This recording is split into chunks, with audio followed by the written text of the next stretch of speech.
Goeiedag! Good day, fellow South Africans and citizens of the world. And just yesterday I put up a video about what's happening in Sabie. Now, remember that Sabie is one of the main gateways to the Kruger National Park. So it's a hugely significant tourism area.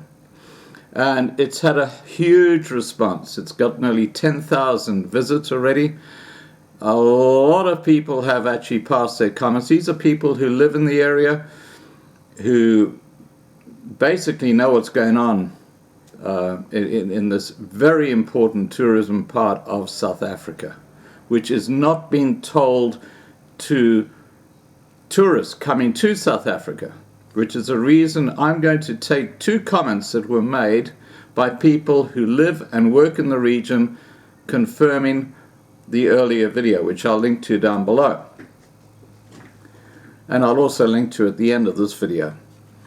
Okay, Y writes, I live in Nelspruit, Mbombela, and visit Sabie, Lydenburg, Graskop, Hazyview, and the rest of the area almost weekly. Please note that the long-term pass is extremely hazardous to travel on and basically completely unpleasant since the coal trucks have taken over.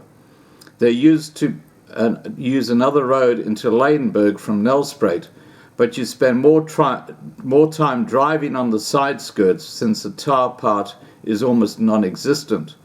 Therefore, the trucks now use a long-term pass. This makes for a very unpleasant drive, and it's impossible to estimate arrival times with clients. Now, he is obviously in the tourism industry. Thus that beautiful tranquility, only now and again broken by a lone vehicle passing, is gone. I have not seen the pass so quiet as in the video in a number of years. Also, please drive carefully on this pass since the trucks have really damaged the road surface tremendously. Now, in the video that I attached, I took that in 2011 when I went through Sabie on my way to the Kruger National Park. So that was 8 years ago. He goes on to say, as for safety, please do not stop anywhere on the road in South Africa, and especially on the whole part that was shown in the video. It is plainly taking your own life in your own hands. Criminals lie in wait and will rob, mug, rape, and kill you. Tourists have been raped and murdered at Guard's window, Sabie, on the Long Tom, Hazyview, you name it, even at the beautiful waterfalls and on the amazing hiking trails. Everywhere. The last reported incident was last week with a female tourist who was raped on a hiking trail. I am a South African male and can handle myself in most situations, but I would never stop on the road or go hiking on a trail as I used to. I also concur on how pathetic the police are, and they actually advise tourists that it is a waste of time to open a case with them, since if the arrest of a criminal is responsible, they will be unable to ensure a conviction since the tourist will have left the country by the time the case goes to court. Therefore, there will be no plaintiff available to testify.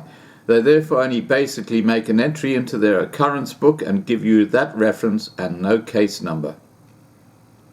Lodges have closed down due to military-type night attacks. Shops have closed due to an inability to survive.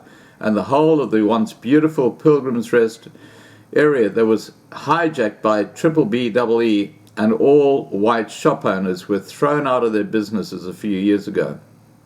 Today there is almost nothing worth seeing in that once beautiful town. I'm a business owner here, and I'm writing this with tears in my eyes, since to write the above is not in the best interests of my own business and or any business in our area. But it is unfortunately the truth, and tourists must be warned. I will not be able to live with myself if I do not warn them and they get harmed or killed. Now, I would love this fella. I'll just say who he is. I don't know him from a bar of soap. He's YLL. I would love him to email me, and I would love to have him on a live stream so we can actually discuss firsthand what's happening in Sabie.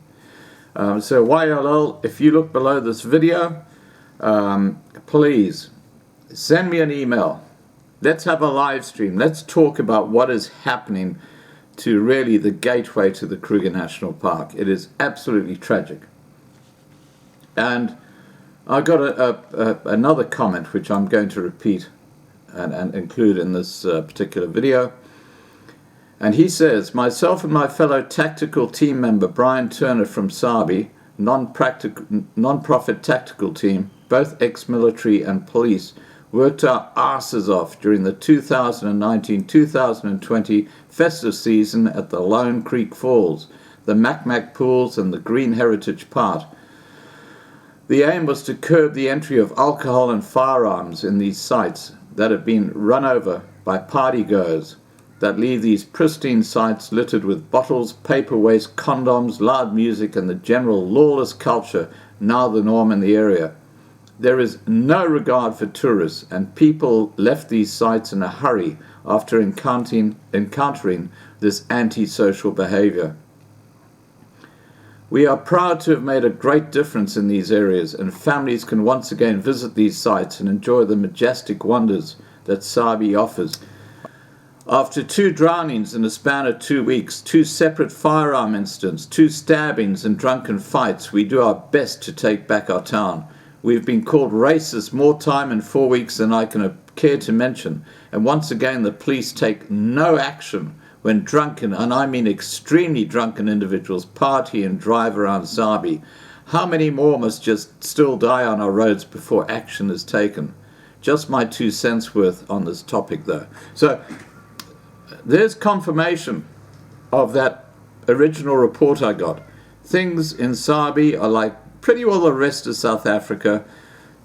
It's in a move towards anarchy because the police have completely lost the plot. Alright guys, please remember to subscribe to be kept informed. Ring the bell for the updates. Please like this video, please share this video, and above all, stay safe.